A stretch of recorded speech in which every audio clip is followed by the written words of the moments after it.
What's going on, everybody? This is Afro Think Tank.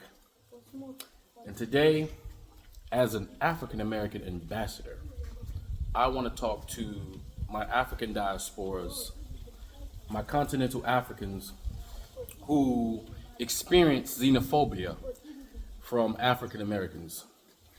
I want to talk to my African diasporas and my continental Africans who experience hate from African Americans who call themselves FBA, ADOS, and freedmen. And as a African American, who has fought for his country of America in war, right? So that means I have displayed the ultimate form of patriotism for my country, the United States of America. Whether you like it or not, I am an African American, and America is, in fact, my country. My African ancestors built this country willingly and unwillingly. And because of that, we do stake claim to this country and the ideals that the country is supposed to be about, even though we have not lived up to those ideals for, I would say, obvious reasons, right?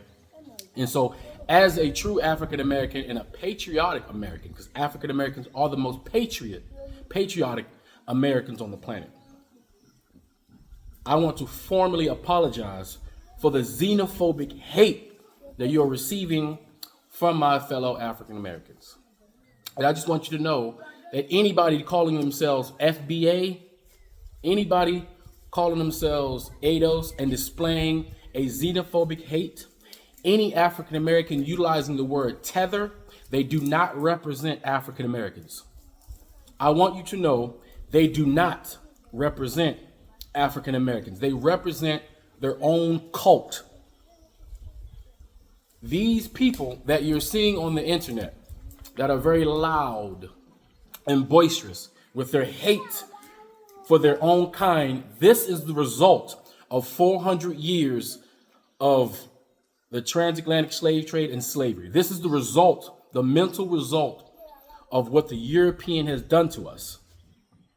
It's very similar to how the South Africans and their ideologies and mentality is. Now, like I know, there are plenty of Pan-African South Africans that understand and know that they are African first and that South Africa belongs to them. And South Africans have a proud history, a proud warrior history. They are the grandfathers and great-grandfathers of African civilization.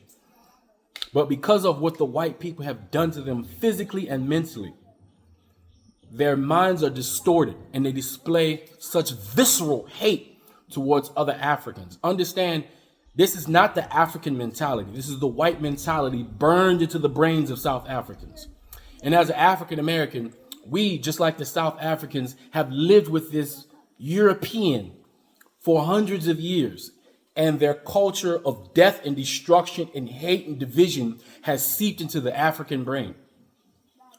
The African American has been fighting alone away from its continent by itself against the most vicious and vile creature the earth has ever seen. And the result of that has caused us to be damaged mentally, very much damaged mentally.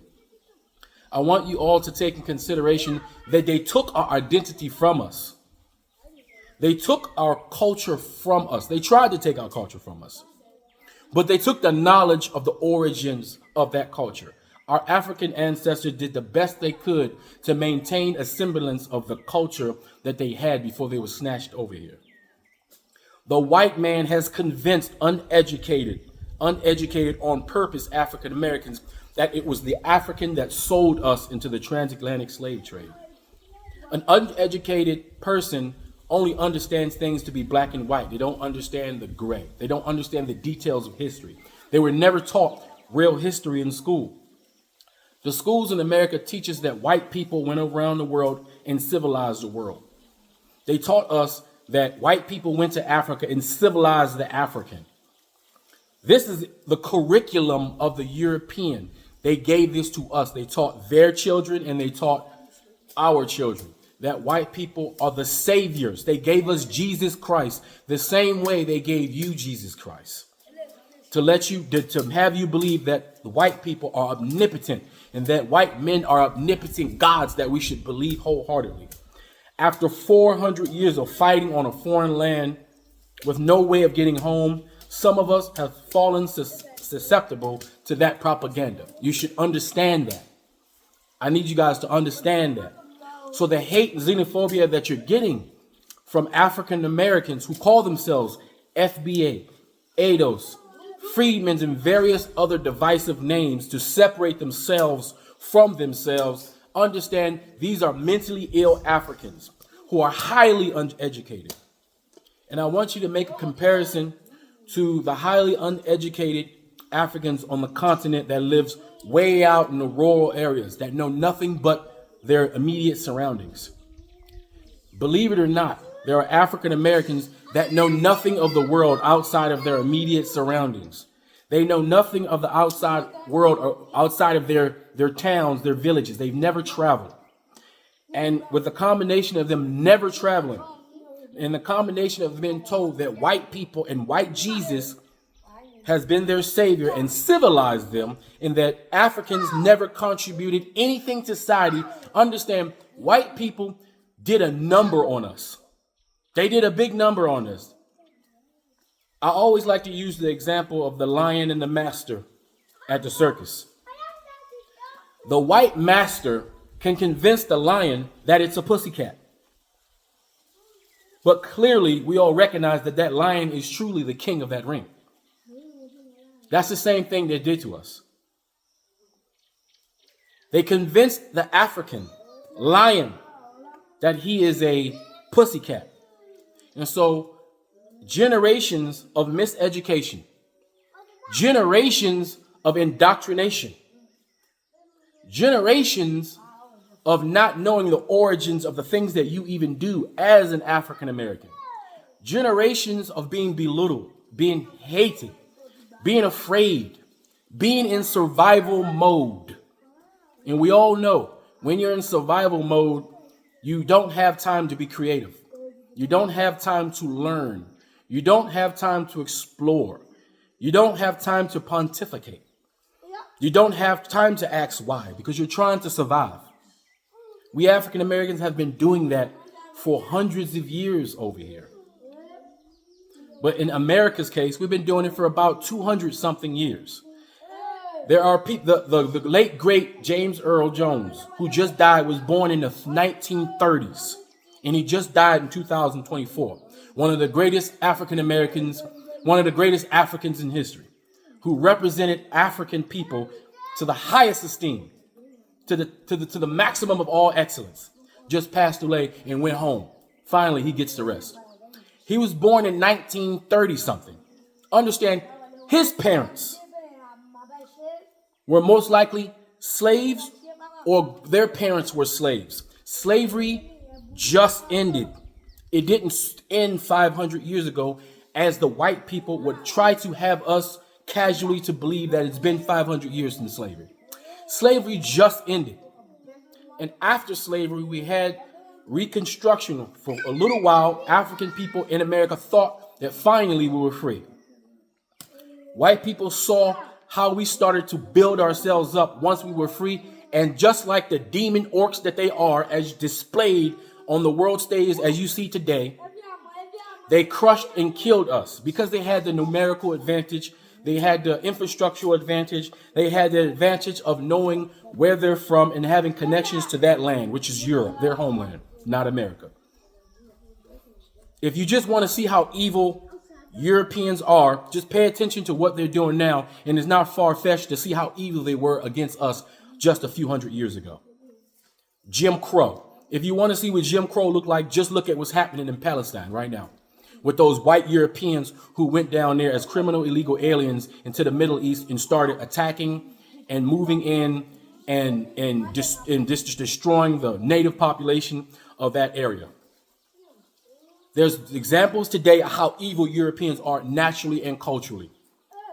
And we see it's on display now. Indiscriminate killing, because they do not value life.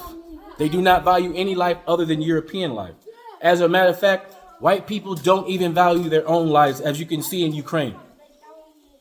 At the same time, Europeans were going around the world destroying cultures, destroying languages, and stealing everything that makes them, white people, feel like they are great because they never done anything. They never built anything.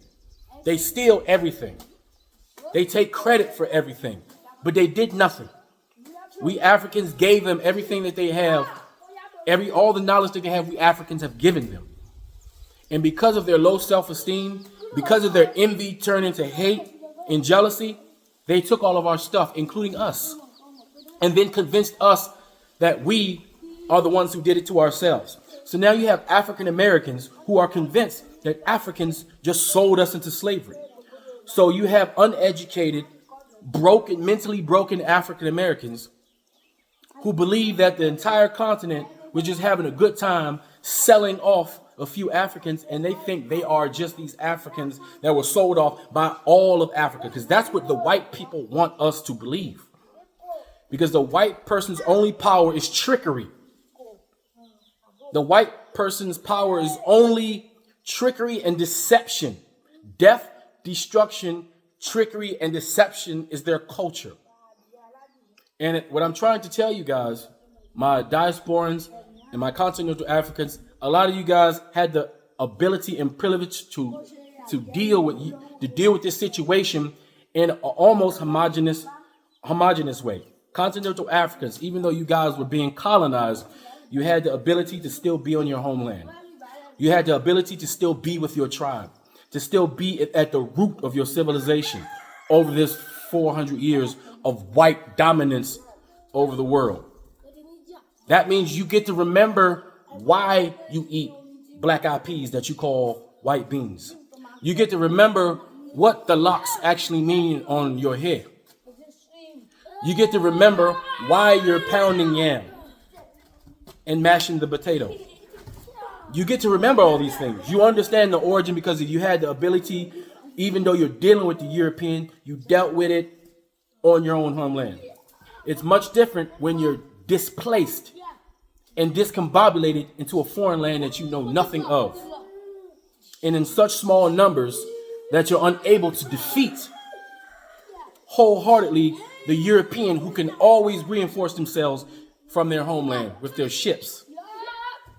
But even with that, the African that were brought over here, we still fought because we're warriors. We had no choice. What the continental Africans, what the African Americans don't understand is that, yes, because of Africans warring with other Africans, because of Africans tribes fighting other African tribes, because the European was able to manipulate one tribe kingdom over another tribe kingdom, and war captives and bands of gangs who stole other Africans to sell to the Dutch, to the French, to the British, that did happen. But what the African Americans don't understand is that we African Americans are not only the victims who got captured during those situations, but we're also the perpetrators who captured other Africans and put those in them situations. The uneducated African American don't realize that we are a combination of all of those African tribes and kingdoms who were distracted by fighting each other and both did harm to each other.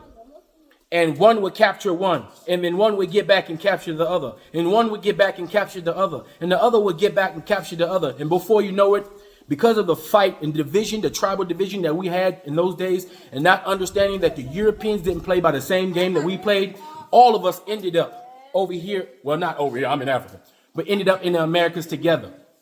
And all those tribes who now still to this day have historical issues with each other, those tribes, the ones that were brought to America, had no choice but to unite under the pressure. The Igbo and the Akan and the Yoruba and the Madenke, no matter what issues they had in the continent, when they got to America, they were understood that they were being oppressed by the same European, that they were in the same boat, literally, that they were in the same plantation, and they had to come together because they had no choice. African Americans are the combination of West Africa. We are the Nigerians in America. Every one of you tribes in Nigeria are represented by African Americans. Every accomplishment African Americans have made, which is vast, which you already know. All of our influences and our scientists and our inventions. But all of that is just cultural consistency. And even the African Americans don't understand, despite all the great things that African Americans have done and contributed to the world, many inventions that the entire world enjoys to today is simply a cultural consistency from the great Africans that have been inventing things and pontificating science for millennia. But you see, we don't understand that because that portion was ripped from us, you understand. But because it's in our DNA as Africans, we still do it anyway, even without the knowledge of where we get it from, where our power lies. And it behooves the European for their own survival. Listen, it behooves the European for their own survival to maintain separation from the African American that represents a unified Africa and the continental Africans. Because with our knowledge and understanding of the beast, with the warriors that we have become and the aggression that we have built up, being warriors for 400 years, being in the battle for 400 years, the knowledge we have to give to our continental Africans that's not privy to that information is dangerous to the European. Because African people have the same capability of being as aggressive as our warriors of past. You see, we're too nice. African people are too nice. African Americans are too nice because we are the mothers and fathers of civilization. We are naturally peaceful people connected with the earth.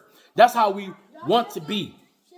If other races and other groups of people knew how to act like us, this planet would be a much better place. But as our children, they do not know how to act. As our children, they're not as humanistic as we are. As our children, they don't have the experience us Africans have to cope with life. African people have coped with things that these groups of people can't even fathom. And if you go further back in history, it was the African that populated this planet. It was the African that had to battle the Neanderthal, the Denisovan, and various other hominid creatures to dominate this earth as the #1 primate on this planet. It was the African that battled the woolly mammoths and battled all these giant beasts as we traveled and traversed the world. It was the African that made sure humans survived on this planet. Us Africans, it was us. Everybody else sits on the foundation of how great and powerful African people are and how we have the ability to cope with pain and suffering. And that ability to cope with pain and suffering because of our traversing around the world gave us the power to be able to cope with these white people in their devilish demon ways. These Neanderthals that we never finished off in Europe that seem to mix with a little bit of humans, and now we see how unhumanistic they are. Because they are, in fact, Neanderthals, and they admit it themselves. We're still dealing with another hominid that mean to do us harm. They're not like us legitimately, biologically. But I just want you to understand that these FBA and ADOS, they are a symptom of what white people have done to us. And I'm very much glad that they at least name themselves as not to be mixed up with African Americans, Africans who live in America, who are proud Africans. If you just look at African American history, true African American history, you will see that African Americans have always been proud to be Africans. We just didn't have a way to get to Africa. We just didn't have a connection to Africa. We have no ships. We have no networks to go back and forth. We are just now getting that now. We didn't have access to the books that the white people stole from us. We didn't have access to our history that they stole from us, but now we have access to it. So there are some Africans who are woke. That's what the term woke is for. Woke means Africans waking up to who we are. It's for the lion to wake up and realize he's not a pussycat, but a lion, the king of the jungle. And for example, every time you see in a ring with that master and that lion, when that lion get whipped one too many times, what does that lion do? When that lion is hit and yelled at one too many times, what does it do? It realizes the lion. And when it roars, the master gets scared. And when it swipes his hand, the master can do nothing because the whip is not even powerful enough to stop a lion that knows he's a lion. And we Africans need to wake up and realize we are the lion. We are the elephant. And we have a long memory and we'll never forget. And we are taking power right now despite. But as Africans and continent and Caribbeans and African Americans unite, as we unite, as it's happening right now, the powers that be, that mean to do us harm, that's trying to survive the rise of the African, will do everything they can, use every trick that they can, every divide and conquer tactic that they can to slow down the inevitable takeover of the African. And the two pieces to that puzzle, there are two pieces to that puzzle that they desperately want to keep separated. That's the African American and the Nigerian. You see, African Americans don't understand Nigeria may be a country that you see now, but they don't understand that Nigeria represents many kingdoms, many different African kingdoms, many different people groups who just so happens to be West African, many different phenotypes, many different priest kingdoms, many different empires. They don't understand that all that encompasses in this federal government called Nigeria. They don't even understand that each Nigerian state really represents a kingdom and group of people. They don't see it that way. Because in America, we see the United States of America. So we look at states as just a part of one country, not realizing, because we're not educated, understand that a state itself is a country. And that a federal government is just a cooperation between countries to work together collectively. America is a state full of countries. That's why it's called the United States of America. They don't even understand that all of the Western Hemisphere is America, from Peru to Canada. That's America. That's why we're called the United States of America, because America is the continent. They're not educated to know that the Caribbean is America. Central America is clearly America. South America is America. Canada is America. All of this are America. So that means any African that's in the Western Hemisphere are Americans. We are citizens of the United States of America. They don't understand this. They are not educated. I want you guys to understand this. This is done on purpose. So when you hear them with their xenophobic hate towards Caribbeans, they're talking from a place of ignorance. I deal with them all the time as they're upset with me because I have the nerve to know who I am and understand where my people are. I'm proud to be back in Nigeria, the homeland of my ancestors. I'm proud to be educated to know where my ancestors come from. You see, I'm one of the few African Americans that know exactly where his African ancestors landed on this continent. I'm one of the few African Americans that know exactly where his ancestors were enslaved on this continent called America, not this continent. I'm one of the few African Americans who've been able to stand over the unmarked graves marked with giant rocks because it was illegal to put headstones on the slaves in the plantations. I've been able to stand over the headstones and give honor and libations to my ancestors that died as slaves on them plantations in Lynchburg, Virginia. An old plantation that's now an all-girls college and museum. I'm one of the few African Americans that been inside of the slave house that my ancestors had to work for massa. I'm one of the few African Americans that been inside of the master's house. I've held the chains that was wrapped around my ancestors' necks and arms. I've had it in my hand. I had the chains of my ancestors that was wrapped around their necks in my hand. Can you imagine how that feels? Can you imagine how it feels to touch the rock that stands over my ancestors' deceased bodies? Can you imagine how that feels? I'm one of the few African Americans that's educated and understands exactly where he comes from. So nobody can convince me who I am. But the thing is, there are many African Americans that don't have that privilege, as we have been discombobulated and displaced even in this country.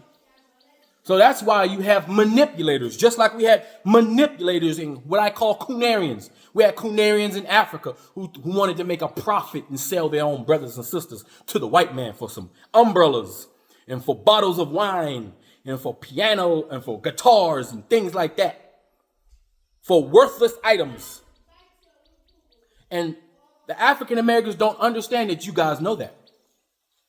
And just like we had Cunarians on the continent that will sell their own family members into the transatlantic slave trade, we have African Americans that will sell their own people to the white man right now.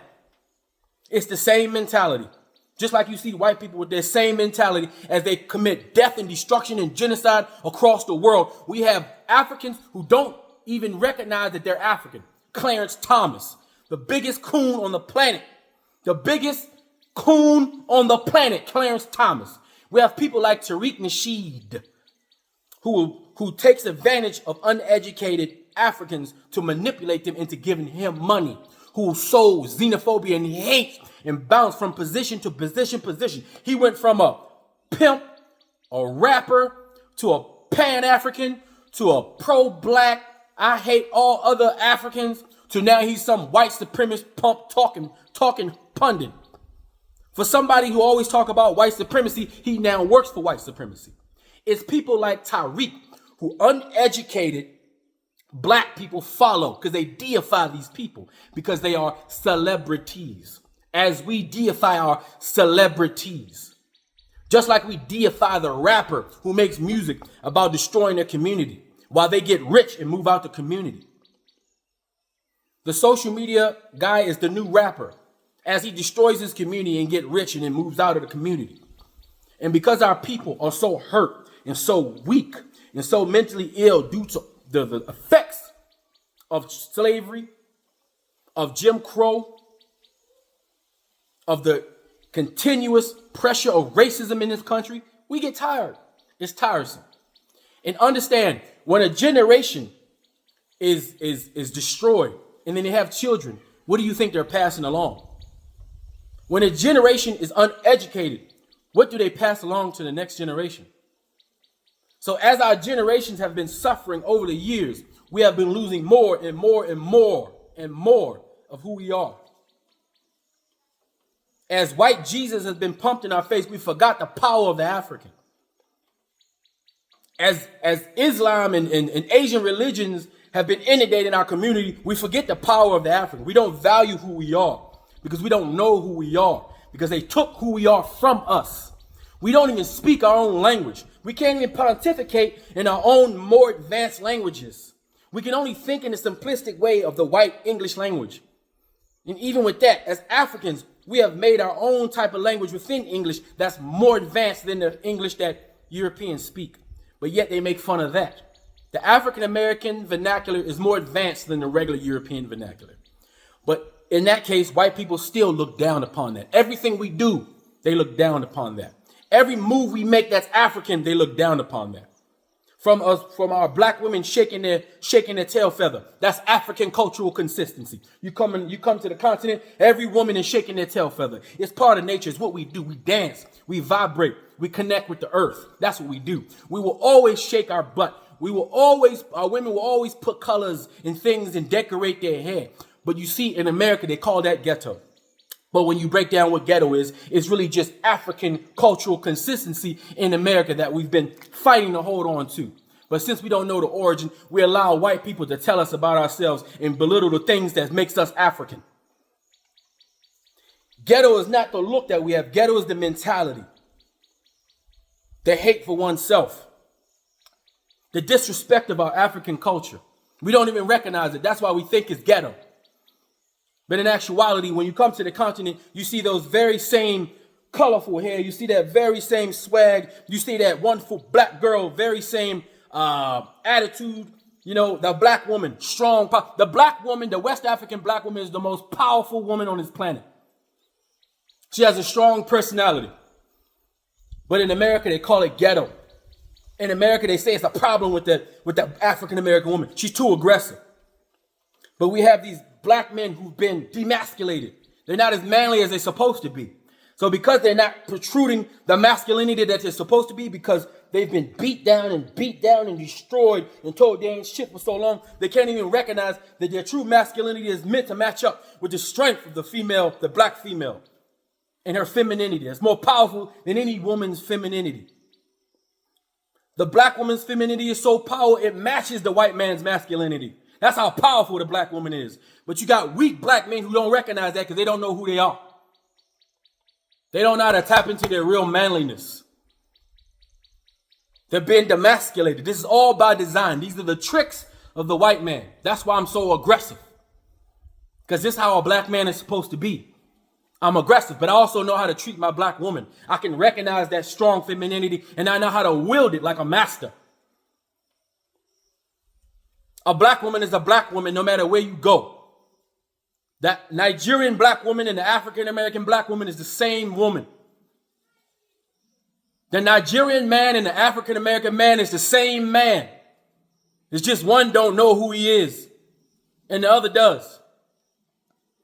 But the one that don't know who he is still has the aggression but don't understand where the aggression comes from. And the other one has the aggression but don't use the aggression because he's too damn nice. That's why they don't want us to unite, because we are both pieces that connect like this. And as soon as black people wake up, as soon as the Jamaican wake up, because guess what? The Jamaican and the African American are the same African. You see, we've been so miseducated, they don't even know about the American slave trade. That's what happened after the transatlantic slave trade. The Jamaican plantations and the North Carolina and the Georgian plantations were swapping out Africans. There are quote unquote foundational black Americans in Jamaica right now. There are Jamaicans that are foundational black Americans right now. It also goes for Trinidad and Tobago. We're the same African, the same Yoruba, the same Igbo. That's what we are. And that's, as a Pan-African, I'm here to tell you that's who you are. And as a representative of African Americans who knows that his family, his Jamaican family, his Trinidad family, his Caribbean family, his Cuban family, his Haitian family, Haitians, one of the greatest African warriors this planet has ever seen. African Americans, one of the greatest warriors this planet has ever seen. We literally saved Europe twice, both in the air and on the ground. We are legends. One day they will talk about the African American as legends. And they'll put respect on our name. Just like the great Haitians defeated the greatest European army the world has ever seen. Of the greatest army the Europeans have ever manifested. Destroyed by Africans, unified. That's why white people do everything they can to keep Haiti down. They'll never forgive the Haitians for embarrassing Europeans on the world stage. That's why they talk about Chicago. Chicago, founded by Haitian. Our brothers in arms and battles over here against the European. That's why they talk about Chicago. And they got coons who help white supremacy belittle Chicago. They don't see any other state. They don't see any other country. They don't care about the truth. Anything black excellence, they mean to destroy and belittle. That's why it's time for African Americans, African Caribbeans, and continental Africans to wake up their minds. Use that genius level mind that you have to understand when you're being tricked, when you're being lied to. Have some respect for your own people. It's okay to have pride and reverence for other Africans because those Africans are you. When they talk about African American history, they're talking about African history. The history of America is African history in America. That's American history. That's real American history. Still to this day, everything great about America is African. If we take our ball and go home, you got nothing. Everything great about South America, Central America, and their culture that they're so proud of is African culture. To their food, to their dance, to their music, everything they're proud of is African culture, West African culture. We Bantu people are the pride of the planet. We're powerful. And I'm trying to wake you up to understand who you are. You ain't weak. You're warriors. You're geniuses. You're builders. This little shit we going through for 500 years, it ain't nothing. We've been through this shit before. This is just a bleep in our history. And I'm trying to bring back that pride that we're supposed to have as Africans. I'm trying to wake you up to who you are. You as an African American can have pride in the Nigerian. You can have pride in the Haitian. You can have pride in the Jamaican because those are your brothers. And you Jamaicans, you Haitians, you Africans can have pride in African Americans because those are your brothers, your sisters. Understand, we are one. Yes, we are diverse. We are different. We speak different languages. We have slightly different practices within our culture, but it's all generally the same. Cultural consistency. We are people of priest kings, just like the great Egyptians. The Pharaoh was a priest king. Cultural consistency throughout Africa. You had the priest king who was powerful. Then you had the king who had reverence for the priest king. We've always been spiritual. These religions are nothing but a false, fictional manifestational farce of African greatness in history and culture. We don't need any other title like Jew and all that. Jews, they made that up. We are the African. Those stories are African stories, deep within the heart of Africa. They tricked you to believe that it's some place away, far away from Africa. It all belongs to us. And it's up to us to flex our minds, flex our bodies, flex our souls, get back some of that African spirit, and put respect on Baba. Put some respect on our ancestors who fought and died, sacrificed themselves so that we can be here and do the things that we're doing right now. It's our duty as the descendants of greatness to continue to be great so we can pass along greatness to our children, so they can read about us in the history books. We are the heroes. Understand who you are. Anyway, once again, I apologize for the xenophobic hate that my African Americans have displayed on the internet. It's embarrassing. And I know they're going to continue to do it. And I know some of them are going to come in this comment section and talk and spew their ignorance. But understand, African people, all Africans will not be saved. All Africans will not be convinced that they're African. Some will continue to worship white people. We must understand that and move on from the weak ones. Because in this planet, only the strong survives. And that's just the rules of nature. Anyway, that's all I got to say. It's Afro Think Tank. Learn some, teach them. I'm out.